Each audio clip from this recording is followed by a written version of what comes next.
Kisah akan berfokus pada seorang developer game bernama Tim, sedang melakukan Zoom meeting membahas tentang peluncuran game baru mereka. Namun di tengah deadline yang semakin dekat, sinyal tiba-tiba jujet yang membuat Tim tidak bisa menyelesaikan pekerjaannya dan harus pasrah menunggu petugas Wii memperbaikinya.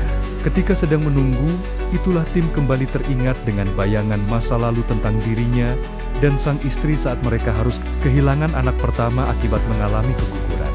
Bahkan, karena hal itu jugalah hubungan mereka menjadi renggang dan saling menyalahkan satu sama lain, tapi tidak sampai menyeret keduanya ke jenjang perceraian. Hei, dan inilah sang istri yang bernama Olivia melihat suaminya sedang mumet karena game yang dibuat tak kunjung rampung. Ia mengajak Tim makan di luar sambil menunggu sinyal kembali normal. Secara kebetulan mereka berpapasan dengan tetangga kamar bernama Anton yang tampak buru-buru entah karena apa. Termasuk sang pemilik apartemen yaitu Friedman, dan langsung menanyakan penyebab kepada beliau. Setelah dijelaskan bahwa Friedman juga tidak tahu, mereka dikejutkan dengan beberapa helikopter damkar yang melintas menuju sebuah pusat kebakaran. Friedman menjelaskan jika tadi pagi telah terjadi ledakan hebat di sebuah pelabuhan tak jauh dari wilayah apartemen mereka. Bahkan beliau juga berasumsi jika gangguan sinyal yang terjadi adalah dampak dari peristiwa tersebut. Dikira akan pergi ke restoran, Olivia membawa Tim makan di mobil van yang baru saja diambil dari bengkel. Dengan fakta bahwa hubungan mereka sedang tidak baik-baik saja, ia mengalah dengan egonya dan mengajak Tim pindah ke Paris malam ini juga. Bahkan Olivia rela bekerja demi bisa memulai kembali hidup baru. Namun karena Tim heras hulu dan lebih mementingkan pekerjaan, ia pun meminta waktu sampai gamennya selesai dirilis. Malamnya terjadi sesuatu yang janggal tatkala ada semacam kabut tebal mulai menyelimuti bagian atas apartemen. Disusul dengan saluran air yang tiba-tiba berhenti mengalir. Hingga keesokan paginya, saat Tim baru bangun tidur, ia mendapati Olivia selesai berkemas dan sudah bulat dengan keputusannya untuk pindah ke Paris seorang diri. Tetapi, das war ya, entah lelucon macam apa yang sedang terjadi. Pintu keluar yang tadinya normal kini sudah tertutup rapat oleh benda padat hitam, seperti tumpukan batu bata, dengan pola tidak teratur. Sempat memeriksa CCTV, namun hanya menampilkan gambar gelap. Tim kembali dibuat terkejut saat mengetahui jika seluruh ruangan sudah tertutup tembok hitam yang entah benda apa itu. Tim berasumsi jika mungkin ini ada hubungannya dengan renovasi apartemen yang Friedman lakukan. Sementara Olivia mencari tahu tentang jenis material temboknya. Tim menemukan fakta menarik saat ponselnya didekatkan ke dinding yang tak hanya memblokir semua sinyal yang masuk. Tembok ini juga memancarkan sinyal elektromagnetik yang sangat kuat, bahkan sampai membuat layar ponselnya mengalami glitch yang sangat parah. Penasaran dengan benda hitam pekat yang ada di hadapannya, Olivia mengambil sebuah board dan mencoba untuk membobolnya. Tetapi tak hanya pintu dan jendela, tembok hitam ini juga menutupi hampir semua sudut ruangan. Hingga tak lama mereka mendengar suara teriakan minta tolong dari kamar sebelah dan langsung melakukan pengeboran. Beruntung tembok hitam ini tidak sampai menutupi sekat pembatas kamarnya, sehingga Olivia bisa membobol tembok dan berkomunikasi dengan tetangga yang lain. Halo, hai. Setetangga yang bernama Anak dan Marvin menjelaskan jika mereka juga tidak tahu apa yang sedang terjadi saat terbangun di pagi hari. Mereka mendapati seluruh ruangan sudah tertutup oleh tembok bata hitam, di mana masalah lain kembali muncul saat sumber air yang memasuk apartemen ini juga tiba-tiba berhenti mengalir, disusul dengan Olivia yang menyalahkan Tim gara-gara tidak segera pergi ke Paris tadi malam, sehingga das komplit MIT, bau plan fair. Tim mendapati beberapa komponen ponselnya masih menempel di tembok dan sangat sulit untuk dilepaskan.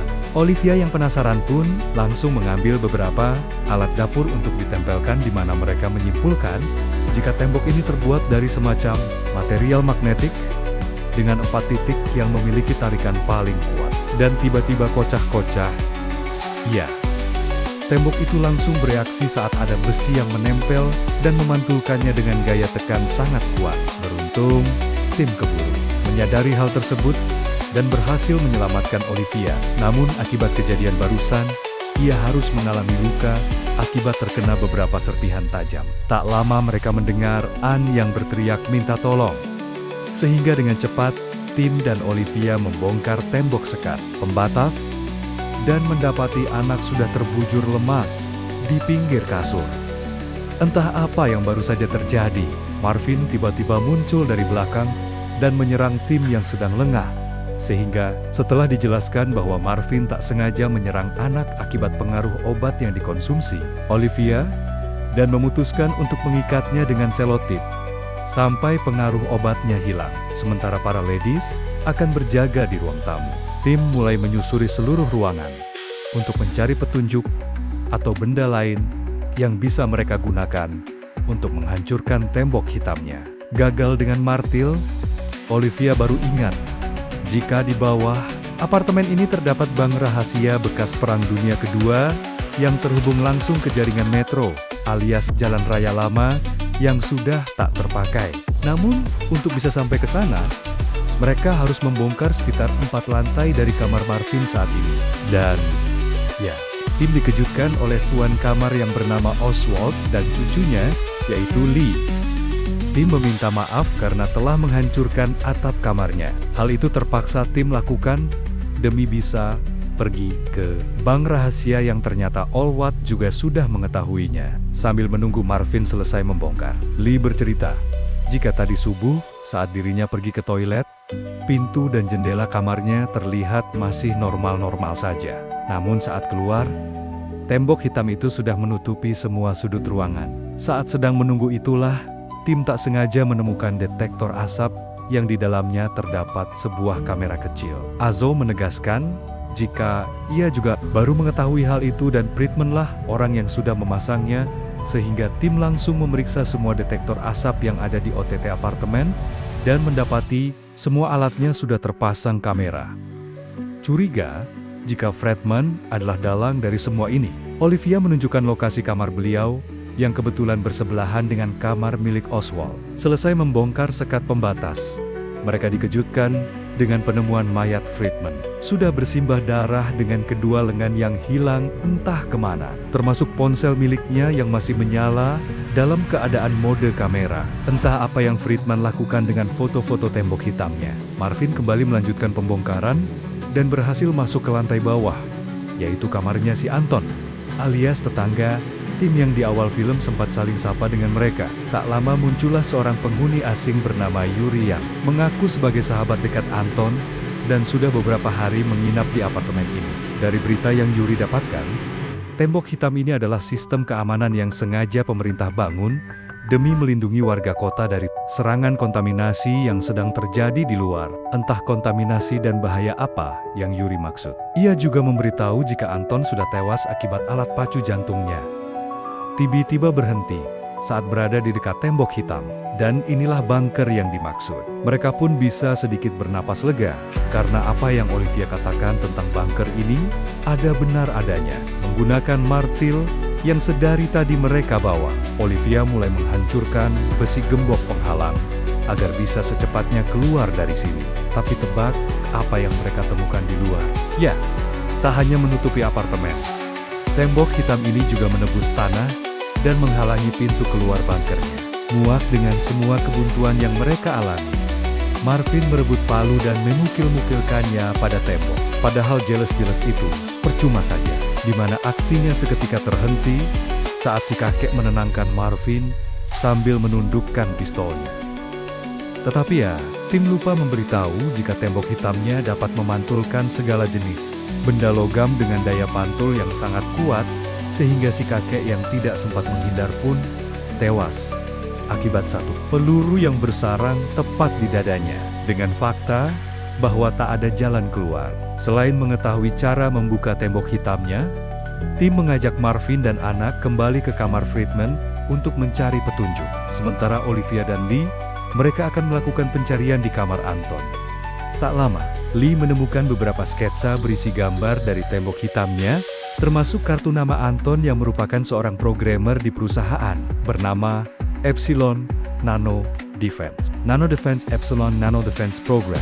Entah perusahaan bidang apa yang Anton geluti, Namun dari tumpukan kertas berisi gambar polanya, mereka yakin jika Anton Epsilon Nano Defense dan tembok ini masih memiliki kesinambungan. Hal itu terbukti dari kode yang mereka temukan pada coretan milik Anton yang diyakini adalah sebuah kode untuk bisa membuka tembok hitamnya.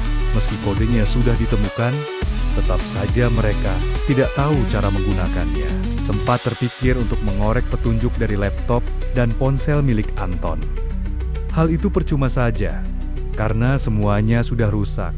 Entah karena apa, di mana Yuri mengatakan, jika saat sedang kejadian, Anton sengaja merusak ponsel dan laptopnya akibat depresi karena tak kunjung berhasil membuka temboknya. Saat sedang menyusuri kamar Friedman itulah, tim baru sadar jika ruangannya lebih kecil dari apartemen lain. Curiga jika ada tempat rahasia di dalam sini. Tim pun menemukan satu dinding mencurigakan, disusul dengan Marvin yang menemukan semacam remote berisi tombol kombinasi, sehingga tim menggunakan tepung untuk melihat bekas sidik jari Friedman pada remote tersebut. Berkat tepung yang tim gunakan, kini kemungkinan mereka memecahkan kode remote-nya akan semakin mudah. Sementara Tim dan Marvin mulai mencoba beberapa kombinasi untuk membuka dindingnya. Ana akan menjemput yang lain dan memberitahukan temuannya ini. Namun, karena Lee masih sibuk mencari petunjuk, ia pun akan segera menyusul belakangan.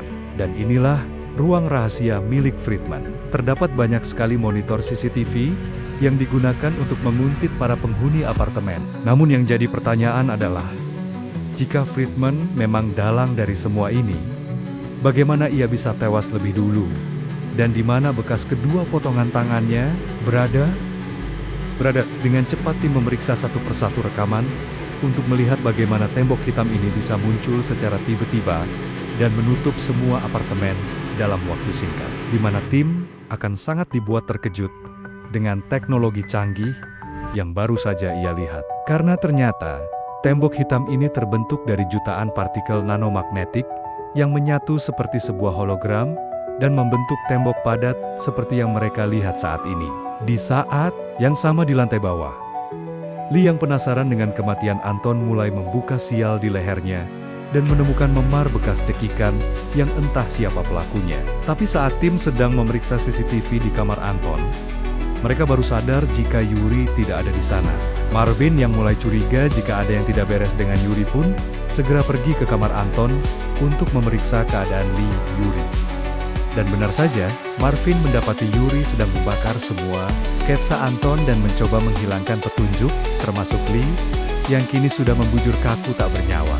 Yuri menjelaskan jika ia terpaksa membunuh Anton dan Lee bukan apa-apa. Yuri hanya berusaha melindungi yang tersisa di apartemen ini agar tidak berusaha keluar, karena ia yakin jika di luar sana sedang terjadi perang kimia yang membuat semua orang akan terkontaminasi racun mematikan. Outstayed sebelum kematiannya, Anton terlihat membawa ponsel dan motret tembok hitam menggunakan flash dan berhasil membukanya. Namun saat Anton akan pergi, muncullah Yuri yang mencegah dan langsung mencekiknya hingga tewas. Sadar jika saat ini Marvin dan Lee sedang dalam bahaya, mereka pun segera menyusul untuk menyelamatkannya. Sambil menunggu Yuri sadar, Tim dan Olivia kembali mencari petunjuk dari sisa kertas yang terbakar. Tim cukup dibuat heran dengan Anton yang mengetahui kode pembukanya. Namun setelah mengecek kembali kartu nama Anton dan lokasi kantor Epsilon berada, tim baru ingat jika ledakan di pelabuhan pagi kemarin berada di lokasi yang sama dengan tempat Anton bekerja. Curiga jika tembok hitam ini adalah program buatan Epsilon, mereka pun langsung menanyakannya kepada si Yuri ini. Dan benar saja, Epsilon Nano Defense sengaja membuat tembok hitam ini sebagai bentuk sistem pertahanan terhadap segala bentuk serangan seperti atom, senjata biologis, atau serangan kimia mematikan.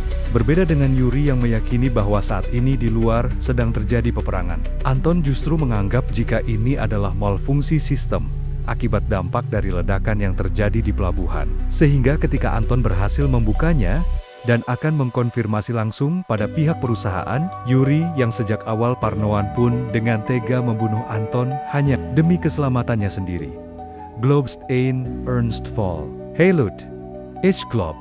Ich Gave. Untuk mengetahui kebenarannya, mereka kembali memeriksa CCTV saat Anton membuat sebuah program untuk ponsel dan pergi membuka temboknya. Melihat Anton memotret-motret dinding menggunakan flash kamera, tim menyimpulkan jika dalam tembok hitam itu terdapat sebuah kode optik yang bisa dibaca oleh sebuah ponsel atau semacam kode QR di sini juga. Kalah, tim akhirnya sadar jika sebuah cahaya adalah sama-sama gelombang elektromagnetik yang akan memberikan reaksi pada tembok hitam tersebut. Karena Yuri sudah merusak laptop dan ponsel milik Anton. Tim yang pada dasarnya soma-soma seorang programmer pun mencoba untuk mengambil data dari ponsel Anton yang rusak dan menggunakan laptop milik Friedman untuk membuat ulang programnya ke dalam ponsel Anna dan kembali ke tembok hitam untuk melakukan pengujian. Dan ya, tim berhasil membuat temboknya bereaksi, tapi tidak sampai membukanya. Anak yang penasaran perlahan mendekat dan memasukkan tangannya ke dalam tembok di mana hal tak terugau terjadi. Saat tangannya terus tersedot, tanpa bisa ditarik lagi, disusul dengan setiap tepian tembok yang mulai mengeras. Dan tiba-tiba, ya tubuh Anna terpotong menjadi dua akibat tersedot oleh tembok hitamnya, di mana Yuri hanya bisa tertawa, karena mereka tidak mau mendengarkannya. Marvin yang kesal pun, langsung menembaknya saat itu juga, dan memutuskan bundir, setelah sadar bahwa dirinya sudah tidak punya siapa-siapa lagi. Disinilah tim akhirnya sadar, bahwa Friedman tewas, bukan karena dibunuh. Bukan juga dalang dibalik semua ini. Cepat, saat Anton berhasil membuka tembok hitam, dan dibunuh oleh Yuri. Friedman melakukan hal yang sama dengan tim, yaitu mencoba membuat program melalui ponselnya. Namun karena salah menekan pola, tangannya harus tersedot dan tewas, karena kehabisan darah. Beberapa saat merenung, setelah kematian rekan-rekan mereka, Tim dan Olivia kembali memutar otak untuk memecahkan kodenya dengan fakta bahwa mereka tidak bisa asal pencet. Olivia sadar bahwa setiap tombol yang ditekan akan mengeluarkan jumlah kilatan cahaya yang berbeda, sehingga mereka kembali memeriksa CCTV Anton untuk menyesuaikan urutan tombolnya. Beres memecahkan urutan tombolnya, Tim dan Olivia kembali ke bawah untuk membuka temboknya. Namun yang mereka tidak sadar adalah Yuri masih hidup, karena tembakan yang Marvin layangkan ternyata tidak tepat mengenai jantungnya, sehingga beruntung mereka berhasil lolos dan segera bersembunyi di ruangan bunker. Sementara Olivia diminta untuk membuka temboknya, Tim akan berusaha menahan Yuri agar tidak bisa masuk. Namun hal itu tak berlangsung lama setelah Yuri berhasil membobol pintu dan kembali menghajar Tim sampai babak belur. Setelah membogem Yuri dengan martil hingga tewas, mereka belum bisa bernapas lega karena masih kepikiran dengan keadaan di luar yang bisa saja malah semakin buruk. Namun, sejauh ini, mereka tidak merasakan dampak apa-apa setelah temboknya terbuka. Sehingga daripada mati kelaparan, dengan tetap bertahan di dalam apartemen, mereka memutuskan untuk nekat pergi keluar. Dan ya, tidak ada perang nuklir, tidak ada serangan biologis, tidak ada gas kimia berbahaya. Yang ada hanya bangunan-bangunan yang sudah tertutup rapat oleh tembok hitam setelah memutar radio di dalam mobil. Akhirnya terungkaplah bahwa peristiwa ini murni akibat kebakaran di Epsilonda Defense yang tak sengaja mengaktifkan pertahanan rahasia alias tembok hitam yang mengurung hampir semua kota di wilayah ini.